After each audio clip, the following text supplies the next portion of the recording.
your normal January conditions because average high temperature for this time of the year sits at 31 degrees. Right now, most of us have dropped back down into the upper 40s. Regardless, very nice, still a little gusty out there. But take a look at what we're tracking for the days ahead. So we have winter weather alerts to let you know about. So wouldn't you know it, we're going from 40s and 50s to heavy accumulating lake effect snowfall being possible across parts of northwest Indiana. So Porter County has a winter weather advisory beginning tomorrow, lasting until 4 a.m. Thursday for 2 to 5 inches of snow and as much as 6 to 8 inches of snow possible in this pink shaded area, which is a winter storm warning for LaPorte County that's going to last Wednesday through at least midday Thursday. Those details coming up. We're following a shooting in Little Village right now. A 31-year-old man was shot in the head while he was driving. He's in critical condition right now. This happened on Ridgeway near 27th Street just before 9 this morning. Then 2 hours later, SWAT teams rolled up to 29th and Lawndale. That's just a few blocks away, I should say. Police won't say what that's about or if the two things are connected. We're working to find out. It has been more than a year since a woman turned up dead in a South Loop condo building. This morning, her husband stood in front of a Cook County judge for the first time. Chicago tax attorney Adam Beckerink is charged in the murder of Caitlin Tracy. Casey Cronus is live at the Layton Criminal Courthouse with the latest. Casey. Hi, Terrence and Sylvia. Adam Beckerink was extradited from Michigan yesterday, where he was serving time for separate domestic violence charges. This case dates back to October of 2024, when 36-year-old Caitlin Tracy was found dead at the bottom of a stairwell. For 1 year, no one had been charged with her murder, but that changed a few months ago when a warrant was issued for his arrest. Beckerink, who is 47, is now officially booked into the Cook County Jail, charged with first-degree murder. The couple lived in the South Loop, where prosecutors say Beckerink threw Tracy down the stairs. He was arrested by Chicago police officers and U.S. Marshals in Berrien County, Michigan yesterday, as he was released from jail after serving time for domestic abuse charges. Today, Tracy's parents were in court as Beckerink faced a judge. He was wearing slacks, dress shoes, and a blue hoodie. The hearing was brief and has been continued until Friday.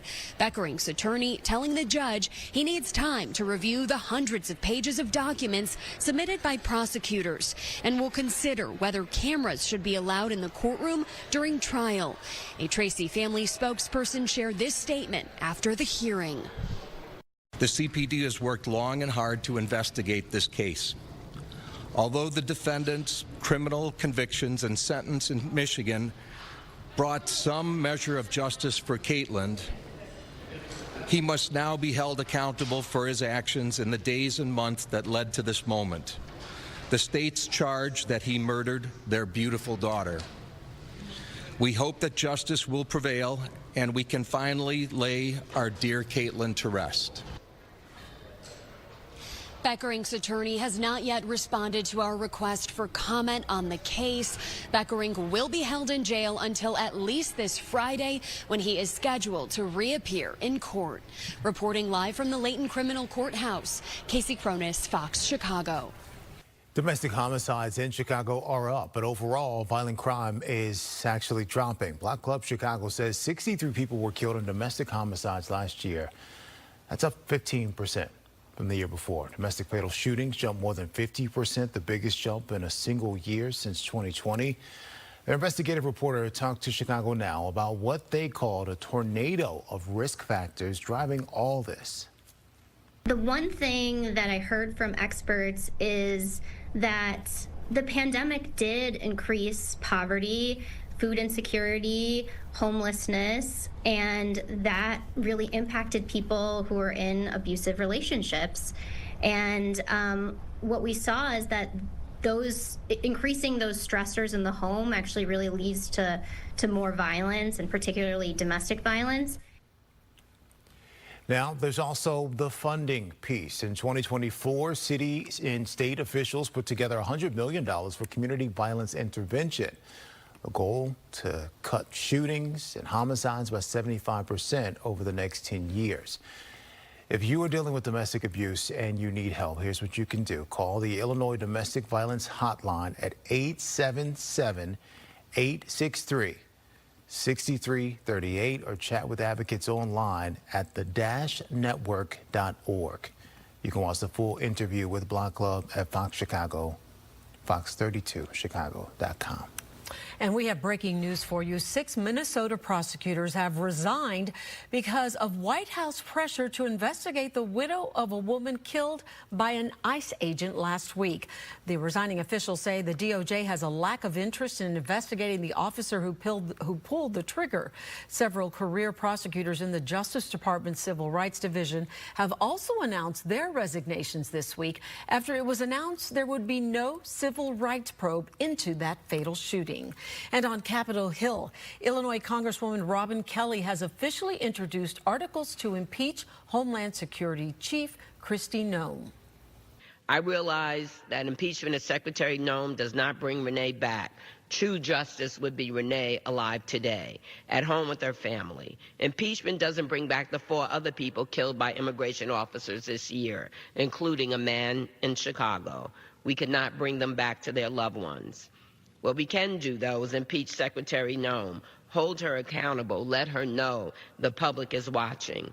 In this country, we do not kill people in cold blood without consequences. These are not policy disagreements. These are violations of her oath of office, and she must answer for her impeachable actions.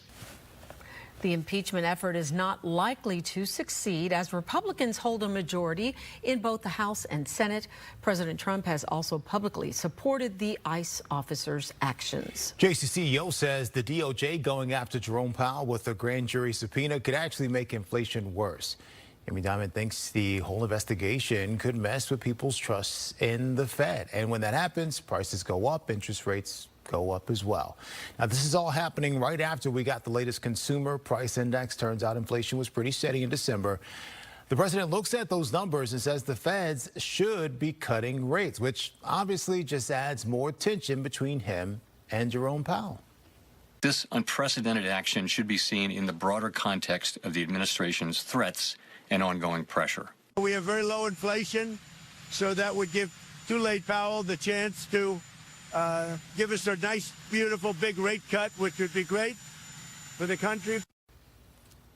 Powell's term as chair ends in May, so this whole fight between Trump and Powell keeps getting bigger. And meanwhile, lawmakers are staring down another possible government shutdown on February 1st.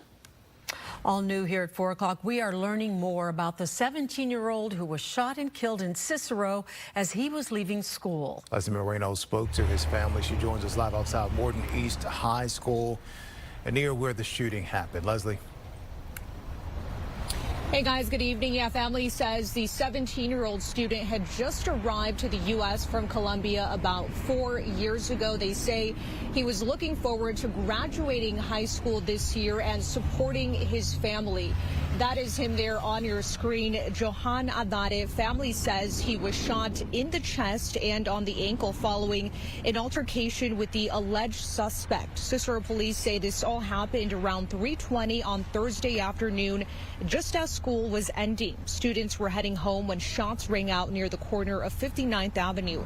Family members say Johan had been bullied by the alleged shooter. Concerns were reported, but they say no action was taken, and they believe that failure ultimately led to the confrontation. His brother says Johan was a loving son who planned on enlisting in the Marines to honor his family and see the world.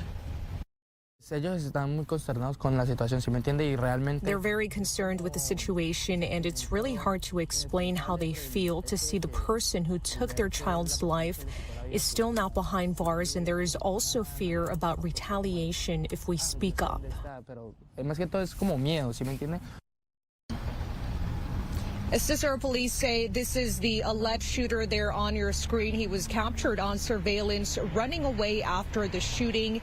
If you look closely there, you can see him holding what appears to be a gun. The district says it's working with police as they investigate. We did reach out to the district regarding those bullying claims. We are still waiting to hear back. As of this evening, no arrests have been made. There is any information that can lead to an arrest. For now, reporting live here in Cicero, Leslie Moreno, Fox Chicago. Still to come, controversy involving a local school board.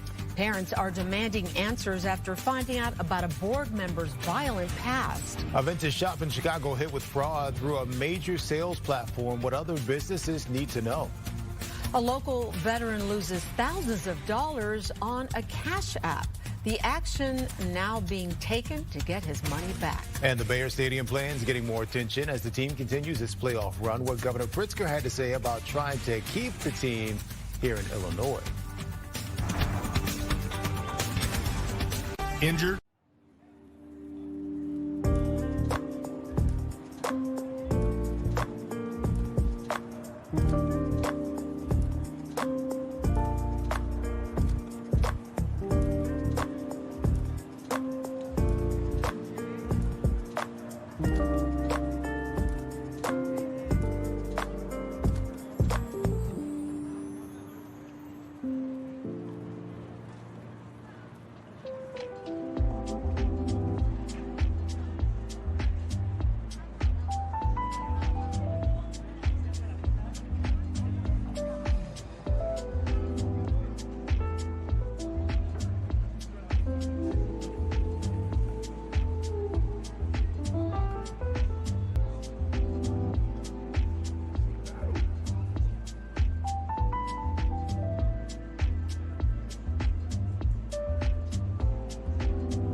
Some parents in Madison Elementary School District 159 say they are outraged and are now calling for the school board's vice president to step down. Here's why this matters. The guy's a former police chief of Fox Chicago, just got video from his law enforcement days, and it's raising some real questions. Yeah, Tia's joining us now with the footage and some new developments from that board. Tia. Well, this video has been circulating, but when you see it, I think it really tells the story of why parents may actually have some concerns here. The body cam and interrogation room videos from July 1st of 2024 showing then Police Chief Carl Scott Sr. striking a man in front of other officers. The footage led to him stepping down and is now prompting school board members to consider his removal in the next meeting. Sir, we need your identification. What? Because the officer is going to issue a citation for a nuisance violation. You are aware that no video or photos is allowed. That's fine. That's your opinion. That's not a law. Yeah, I did it. Turn around. Why you being aggressive? That's what you are. You are. Shut up. Okay? Come on in here. I ain't even did nothing. Eventually on camera, he also tells the other officers to cut off their body camera video. He at least signals to that. Scott stepped down as Robbins police chief more than a year ago. A First Amendment auditor arrived at the police station to record activity protected under freedom of the press after refusing to provide ID. You can see what happened here. The man was taken into an interview room, and video shows Scott slapping, choking, and punching that man. Scott later pleaded guilty to misdemeanor battery. Now as vice president of Madison Elementary School District 159, a position he was elected to last year, the school board is expected to introduce a resolution to consider his removal. Parents have since spoken out publicly during board meetings demanding accountability. Scott, a retired federal agent, is serving a 4-year unpaid term on the board. It's a harm and danger to our children to have someone to sit on the board with this type of background. One incident does not define a person. Everyone in here has made a mistake. Yeah, that was recorded December of 2025 at 2 different board meetings. A lot of questions as to how he can be removed from an elected position, right? Well, board president Sheree Morton released a statement confirming the board's attorney has prepared resolutions regarding the status of Scott. Morton says the district has received an influx of emails over the issue and that she herself has faced threats amid the growing controversy here. The resolution will be included during tomorrow's board meeting. It will happen at 6:30 in the evening. Of course, this is a story we will follow closely. We also gave Scott a chance to speak out on his behalf. He told me he would consider it. Terrence? Small businesses that sell online rely on digital tools every day, but Aviation Shop in Chicago says one of those tools was used against them and to open credit in their name. Within minutes, thousands of dollars in fraudulent charges hit. The business is called Lost Girls Vintage. There's a location in Westtown, another in Wicker Park.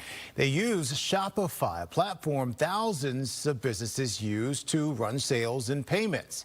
Here's how the owner says it happened. Their email was flooded with spam, thousands of messages all at once.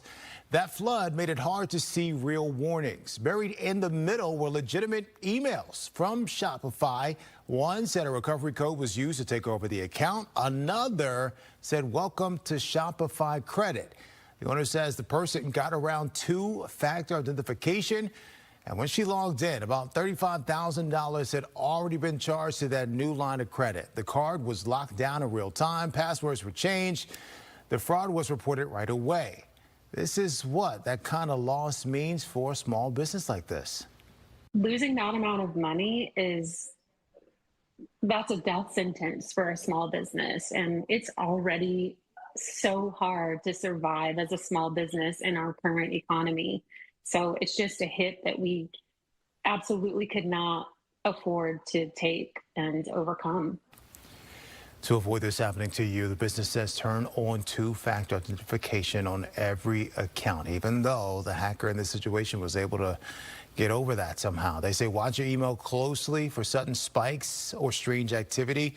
The Better Business Bureau says don't log in through links sent to you. Go straight to the site. Now, the charges have been reversed for now. The account says stays open during the investigation, but that process can take up to 90 days. And the final decision rests with Shopify. The owner says other small businesses reached out with similar experiences, and some were never resolved. I reached out to Shopify as well for a statement. I have not heard back. And Shopify is one of the online marketplaces under pressure right now after fraud cases like the one you just heard about. Senator Dick Durbin just dropped some new numbers. There's this federal law. It's called the Informed Consumers Act. It started up in June 2023. The whole point is go after shady online sellers. Since then, nearly 3 million seller accounts got suspended or booted. We're talking all the big ones: Amazon, Etsy, eBay, Walmart, Temu. They took down nearly 24 million product listings, stolen stuff, fake stuff, dangerous stuff. So what this law actually does, sellers have to prove who they are, bank information, tax IDs, contact details, and the platforms have to make it easy for you to report bad sellers. Governor Pritzker says he is willing to help the Chicago Bears stay in Illinois, but taxpayers will not be paying for a new stadium. Pritzker spoke to reporters today and said he is open to state funding of infrastructure for a Bears stadium and said there have been ongoing conversations. But he says local government could work on property tax relief, and that's not something the state controls, especially since the Bears are considered a private business. What's true is that I'm more and more excited about the prospect that the Bears might actually get to the Super Bowl again. And so we're going to crush the Rams this weekend, which I'm looking forward to. Bears always beat Rams, and not always in football, but in every other way. And so we're going to do it this weekend in football, and I'm excited about that. But the prospects, look, I've always said that that building a stadium is, from my perspective, about doing what's best for the taxpayers. This is a private business. We help private businesses all the time in the state. And I want to help if it's with infrastructure, as we do with other private businesses. That's absolutely a way we could do that. But as I've said, and the Bears have heard this, that we're not going to build a stadium for the Chicago Bears.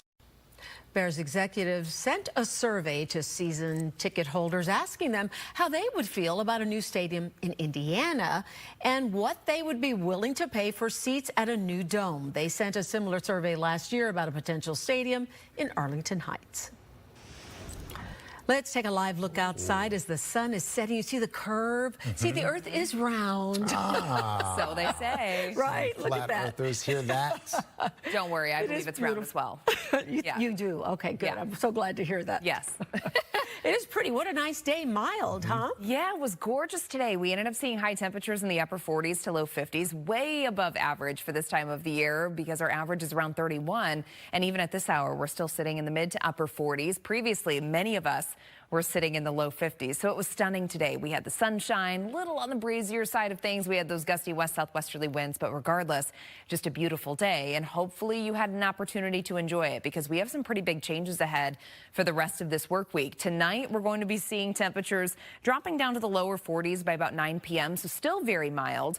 But then going into early tomorrow, notice how we're starting off the daytime hours with temperatures in the upper 20s to near 30 degrees. Scattered snow showers are going to be setting up. We'll have some lake effect bands, especially over southern Lake Michigan, trailing right on into northwest Indiana. So the best chance of snow tomorrow into Thursday is going to be Porter and LaPorte counties. For that reason, the National Weather Service actually issued a winter storm warning for those of you in LaPorte County for as much as 6 to 8 inches of lake effect snow. In Porter County, it's a winter weather advisory for 2 to 5 inches. But as it goes with lake effect, it's very highly localized. So it's going to depend on exactly where those heavier bands end up setting up and if they do stay stationary over one spot. So it's going to be something to watch.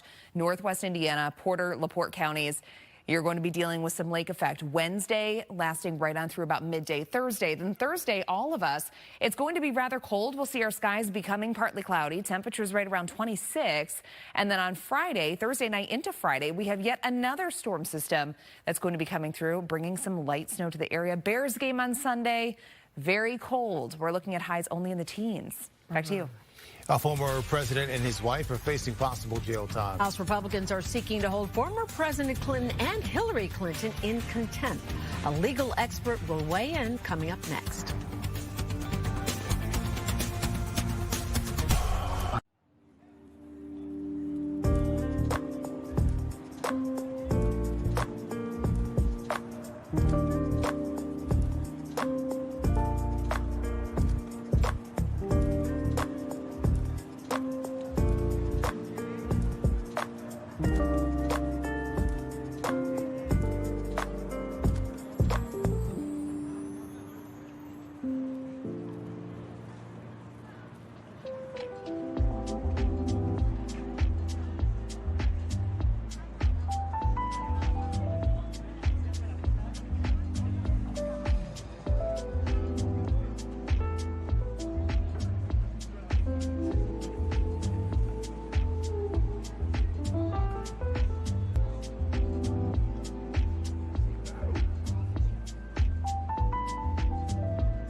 Former Justice Department Special Counsel Jack Smith is heading back to Capitol Hill next week. He's going to defend how he prosecuted Donald Trump.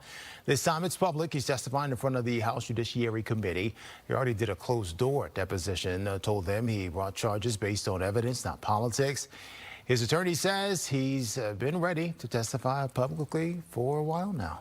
House Oversight Committee Chair James Comer is announcing his committee will move to hold former President Bill Clinton in contempt of Congress. This is all happening after Clinton didn't show up to speak before Congress about his relationship with Jeffrey Epstein. Last July, the committee's subpanel on federal law enforcement unanimously approved subpoenas for 10 people who were said to have a relationship with Epstein. Comer says they're not accusing Clinton of any wrongdoing. They just want to ask him some questions. One reason I think most Americans want President Clinton to answer some questions is because he visited the White House. Jeffrey Epstein visited the White House 17 times while Bill Clinton was president. I've been in Congress 9 years. I think I've been to the White House 9 times in 9 years. Former Secretary of State Hillary Clinton was also subpoenaed to speak before that panel, but both she and her husband are refusing to comply. In an 8-page letter to Comer, the Clinton's attorney called the subpoenas invalid and legally unenforceable. So what does this mean for them? Could they be facing criminal charges? You want to bring in legal analyst Karen Conti to help us make sense of all of this. Karen, thanks for joining us. Let's get right to it. What is criminal contempt of Congress? And could this have legal ramifications, maybe even jail time? Well, yes. First of all, the Senate and the House both have the authority to issue subpoenas for documents or for a deposition or both. And a deposition is merely a question and answer session that's recorded by a court reporter under oath. And so once they're validly issued and if they're relevant to some real serious inquiry, then if a person does not respond, they can be held in contempt. And what that means is you're in violation of the law. And at that point, you can be prosecuted for that violation. So give us some examples of when this contempt procedure has been used in the past and what the penalty was with that. It's used every day in courts all over the country. But when it comes to the Senate and the House, there's some examples that were recent were the Steve Bannon subpoena and the Peter Navarro subpoena. And those were advisors to the president. They were sent subpoenas regarding the January 6th issue, and they refused to appear. And they both were sentenced to 4 months in jail, and they served time. So those are recent examples. G. Gordon Liddy, back in the 70s during Watergate, also refused to testify about his involvement in Watergate, and he too served time. So there are examples, but they're not really that common. What defenses do you think, do you think Bill Clinton and his wife have to fight these subpoenas?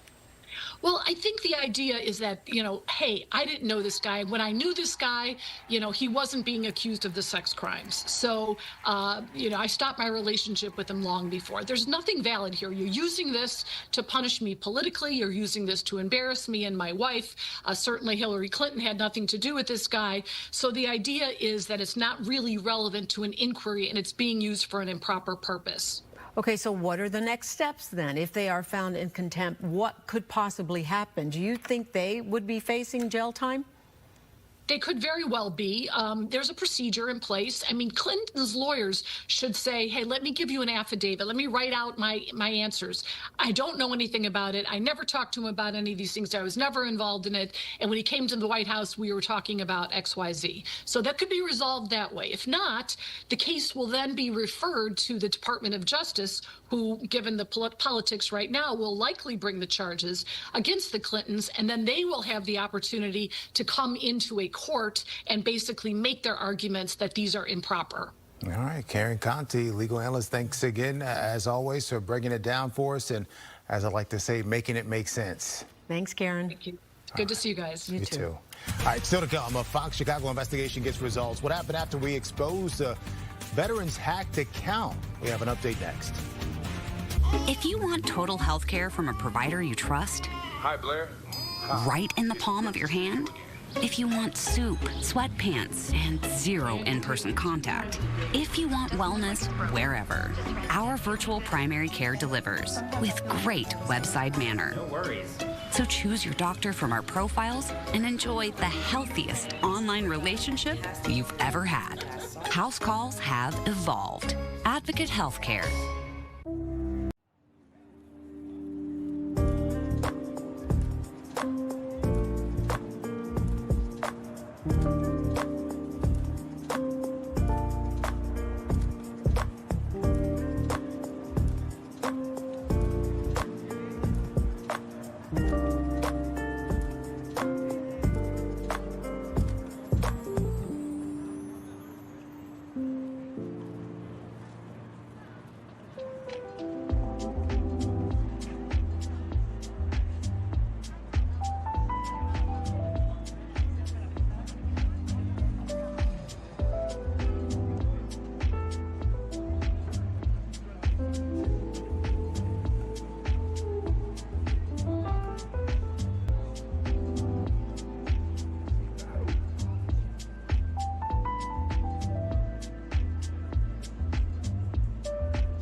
Serious crash in Deer Park. I don't think my mic was up, so I will repeat that because this is very important here. We're following breaking news right now. There was a serious crash in Deer Park. Sky Fox was over that scene for us. This was over on Lake Cook and Quentin Roads. I don't know if we have that video, but we will get that for you. We're told there are life-threatening injuries and definitely there are some roads blocked. We will clearly stay on top of this and keep you updated throughout the news at 4 and also the news at 5. Right now, we want to update you on new charges just announced in the stabbing and killing of a person on the CTA Blue Line. Yeah, Brett Bagansky is live at Clark and Lake Street. Brett, we also got new information from police. Tell us about that.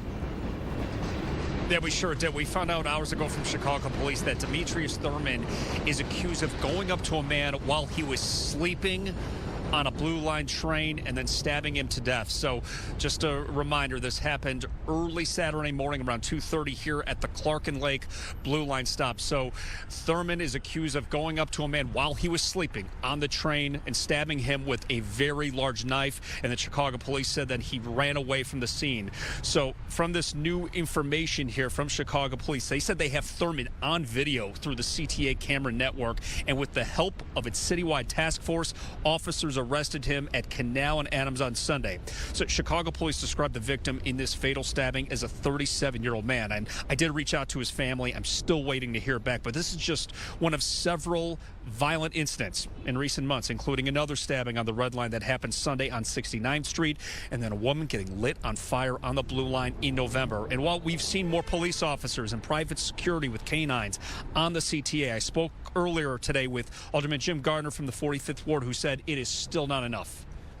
New York alone on their train system has over 2,500 police officers assigned to their train system. Now, their population is 3 times the amount of Chicago. However, their task force is 18 times the size of ours.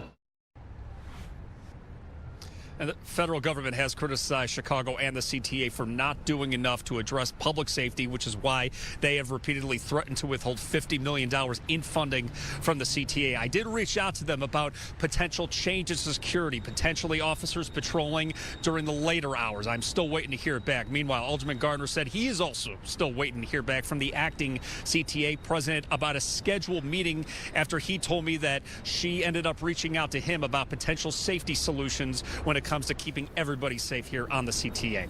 But for now, we are live at Clark and Lake tonight. Brett Bagansky, Fox Chicago. Brett, thank you.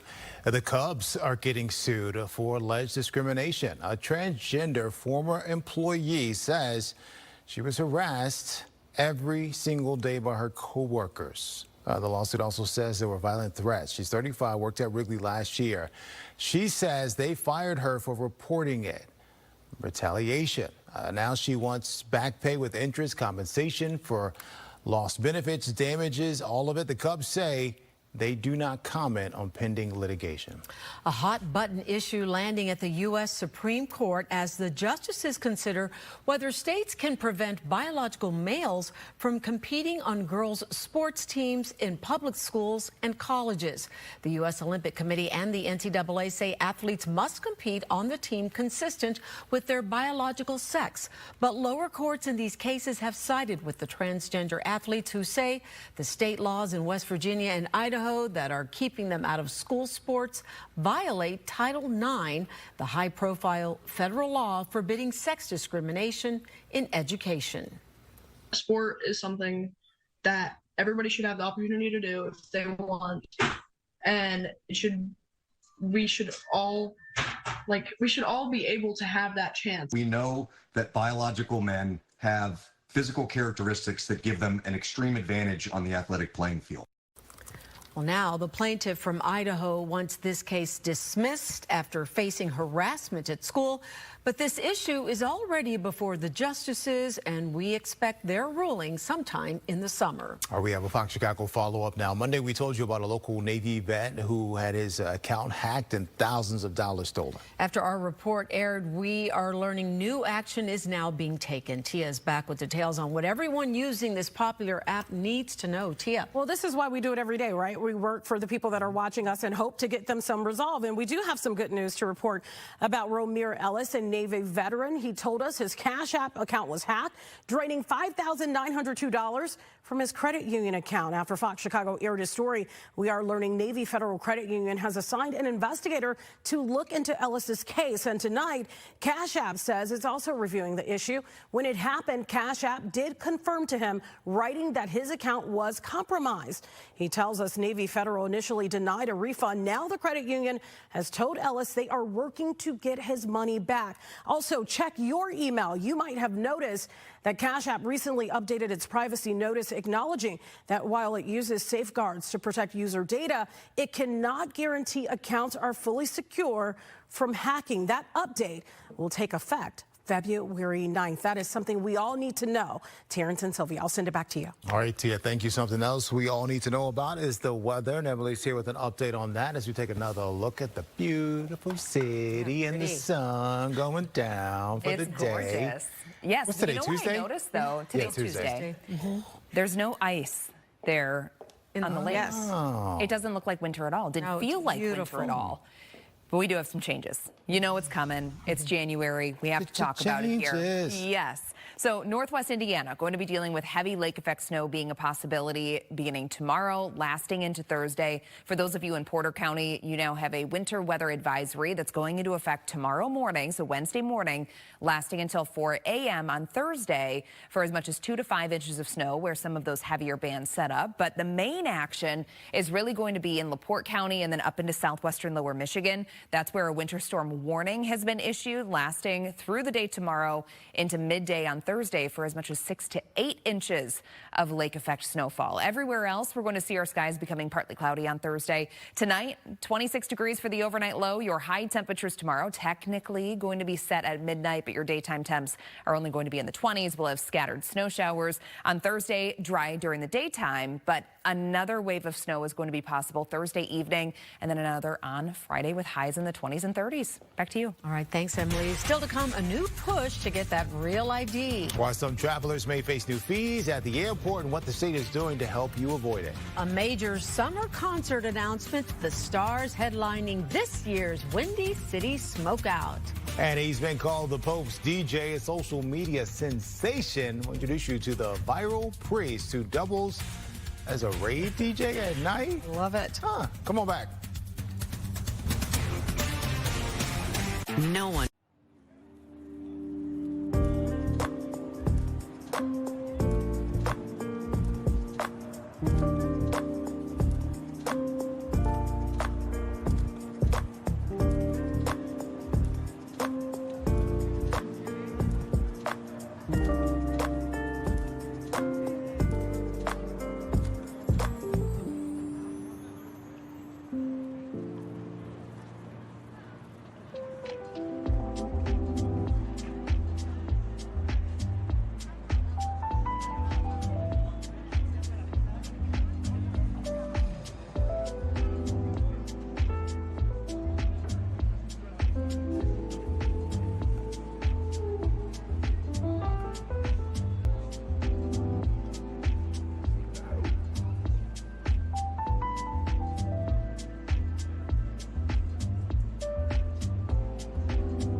Secretary of State offices in Illinois are staying open longer now.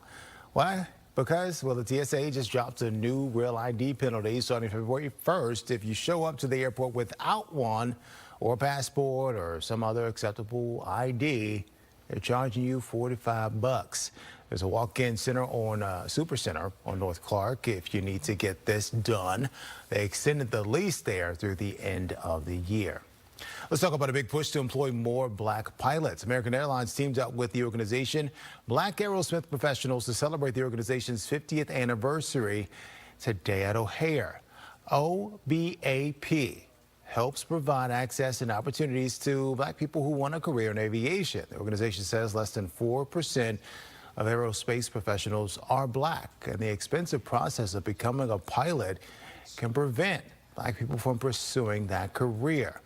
The organization says this American Airlines partnership can help shape a more diverse and inclusive aviation workforce. If we're talking about representation matters, this is where organizations and collaborations with American Airlines really shine, because not only are we getting access to black talent within American Airlines and across the industry, but we're bringing that talent into the classrooms to where, again, students are feeling inspired, and if I can do it, they can do it. American Airlines hired the first black commercial airline pilot back in 1964. It is going to cost you a little more to attend events at Allstate Arena and the Rosemont Theater. As soon as February 1st, an additional $1 will be tacked on to event tickets purchased online and at the box office. The Village first enacted a $2 surcharge per ticket in 2009. The Daily Herald says these fees could continue to increase in the future. And this summer, Windy City Smokeout is making a comeback, and this time it's going to be 5 days. Today, the festival released the final lineup. The headliners for each of the days are Treaty Oak Revival, Hootie and the Blowfish, Lainey Wilson, Blake Shelton, and Jordan Davis. And these are the acts that were just announced: Russell Dickerson, Hudson Westbrook, Scott McCreery, and many more. We have the full list for you on our website, fox32chicago.com.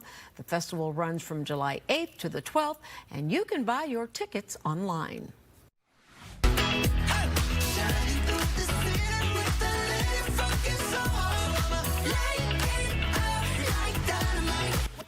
BTS is coming to Chicago. The K-pop supergroup is releasing a new album and launching a world tour. The band has been on hiatus while all 7 members completed mandatory military service. So now they are preparing for Soldier Field August 27th and 28th. Pre-sale for Army, that is the BTS fan group name, will begin next week. Did you know that? No, but you were so proud of yourself for knowing that. I didn't know that. Oh, okay. My sister is hilarious. She's a huge BTS fan. So she's I might have very to fly proud her. of you Yes. right now. I have to fly her to Goodness. Chicago to see this. Okay, let's keep the good times rolling. Freeze just found a unique way to use the power of music to connect people of all faiths.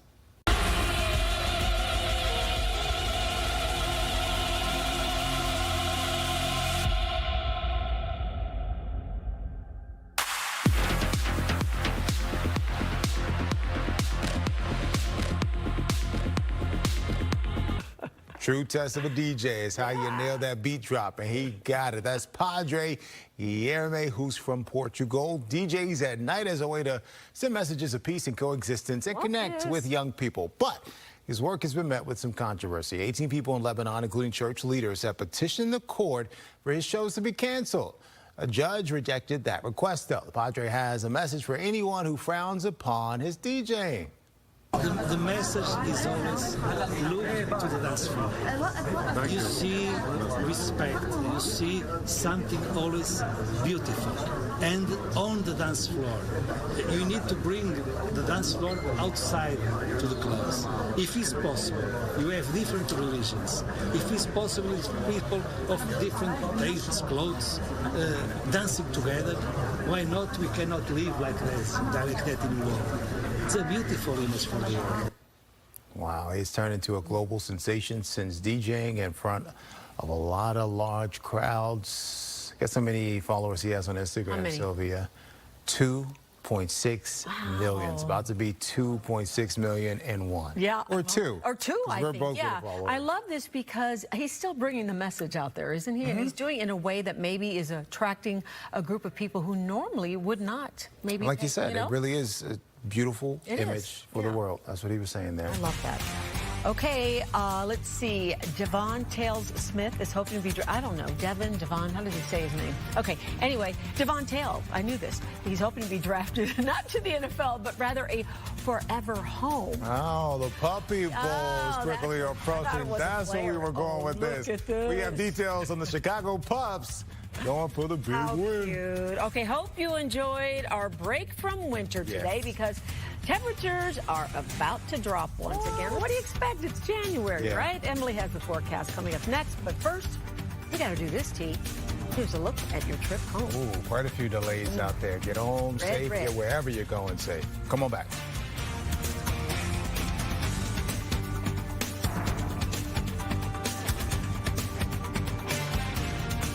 First and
All right, we were just talking about the temperatures. That drop is not going to be subtle, is it? No, not going to be subtle at all. Actually, your high temperatures for tomorrow are expected to be set at midnight tonight.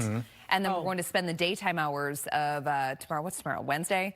Wednesday, we're going to spend the daytime hours in the 20s. Days of the week just blur together, don't they? They do. They do. But there's so much going on this week weather-wise. We have multiple systems to talk about. And, of course, all eyes really are on this weekend for that Bears game on Sunday. Bear down. Yes. So let's dive in here. We have a cold front that's beginning to work its way through. And if I set this in motion, you can see that it's bringing along with it a little bit of cloud cover out there, mainly staying dry with the passage of this cold front, though. However, once we're on the back side of this frontal boundary, we're going to know it. We're going to have those falling temperatures tonight, and then tomorrow we're not really going to see much of a rebound. So we wake up in the upper 20s, and then we're going to spend most of the day in the mid-20s. And with that colder air pouring into the region, it's actually going to bring us a pretty good recipe for a lake effect snow. So we have accumulating lake effect in the forecast for parts of northwest Indiana.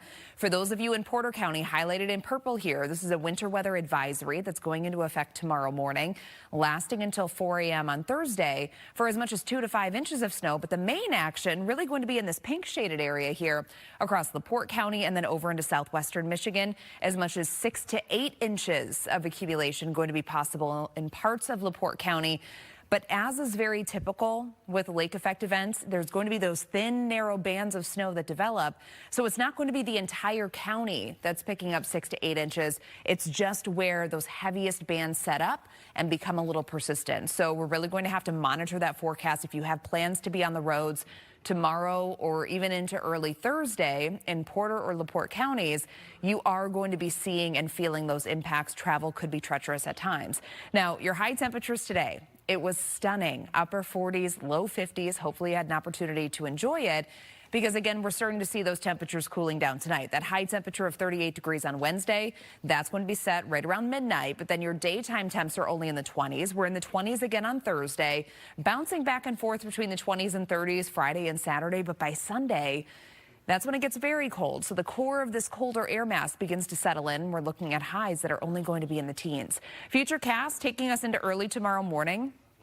So, of course, following that cold front, we have those stronger northwesterly winds, and that's going to result in lake effect snow showers developing. We're going to see a couple stray snow showers across northeastern Illinois, but again, the main action really going to be in northwest Indiana, primarily Porter and LaPorte counties, and then also right up into southwestern lower Michigan as well. Temperatures tomorrow going to be in the 20s during the day, and then looking forward to Thursday, the lake effect is going to begin to fall apart, but then by Thursday night, we have another storm system that's going to be coming through. It will be a weak one, but I still think a dusting to an inch of snow could be possible Thursday evening into Friday. Your Bears forecast for Sunday, very cold. We're looking at temperatures by kickoff at 5:30 that are likely going to be in the low to mid teens, dropping down to about 10 degrees during the game.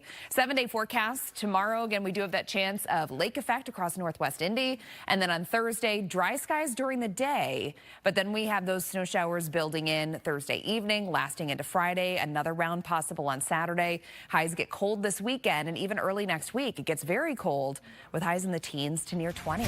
We'll be right back.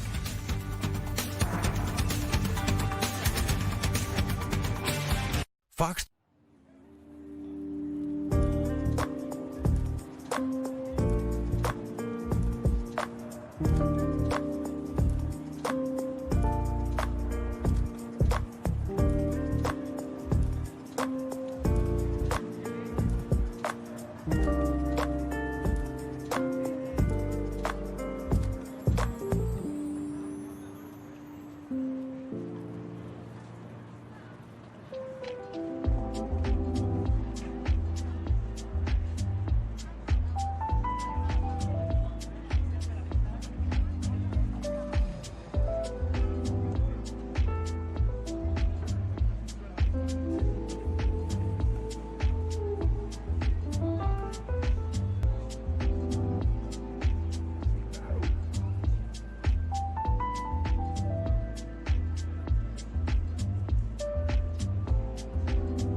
The Winter Olympics begin next month, but the Team USA is already trending. Yes, bobsledding is a team sport, and this field run shows us why you need more than just one person in the sled. They should have watched Cool Runnings. Yes. Terrifying start at the World Cup 4-man bobsled race in Switzerland over the weekend, and probably the longest minute of this poor guy's life. Ooh. The driver gets in first, but his 3 teammates just cannot make it without any weight. The bobsled, as you see, basically careened recklessly down this course. The whole time?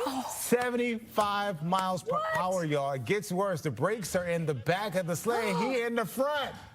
So he was able to scoot towards the back and pull the brake handle. Thank goodness none of the team, they weren't seriously hurt, but I can imagine the hits to their, that's dangerous. ego. I've always thought that's dangerous. That's why I don't do that. That's why? Stay away from that. That's why I don't do that. Okay, buddy. Sledding. All right, well, we're also counting down to the 2026 Puppy Bowl. It is the longest running call to adoption television event, returning for its 22nd year. Yeah, we love this. The game features 150 dogs from 72 shelters across the country. And new this year, the event is going to highlight 15 dogs with special needs, each hoping to be drafted into their forever homes. And now, let's take a look at the pups representing Chicago. Vernon and Susie.